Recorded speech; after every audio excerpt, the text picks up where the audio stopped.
மதுவில்லா தமிழகத்தை படிப்படியாக கொண்டுவர வேண்டும் என்று தமிழ் மாநில காங்கிரஸ் தலைவர் ஜி.கே. வாசன் தெரிவித்துள்ளார். சென்னை அண்ணா சாலை பல்லவன் இல்லம் எதிரில் உள்ள காமராஜரின் திருவுருவச் சிலைக்கு ஜி.கே. வாசன் மாலை அணிவித்தும் மலர் தூவியும் மரியாதை செலுத்தினார்.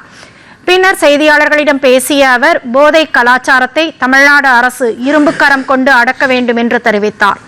நாகர்கோவில் சிறையில் விசாரணை கைதி சபரிவர்மன் உயிரிழந்த விவகாரத்தில் ஒவ்வொரு சம்பவத்தின் உண்மை நிலையை தெரிந்து விசாரணை மூலம் பதில் கூற வேண்டுமே தவிர ஏனோ தானோ என அரசியல் ரீதியாக பேசக்கூடாது என தெரிவித்தார்.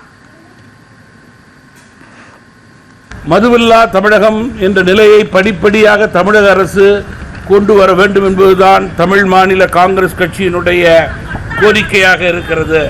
இது போன்ற சம்பவங்கள் வேதனையும் வருத்தமும் தருகின்றது என்றாலும் கூட உண்மை நிலை விசாரணையின் மூலமே வெளிவர வேண்டும் என்று கருதுகிறேன்.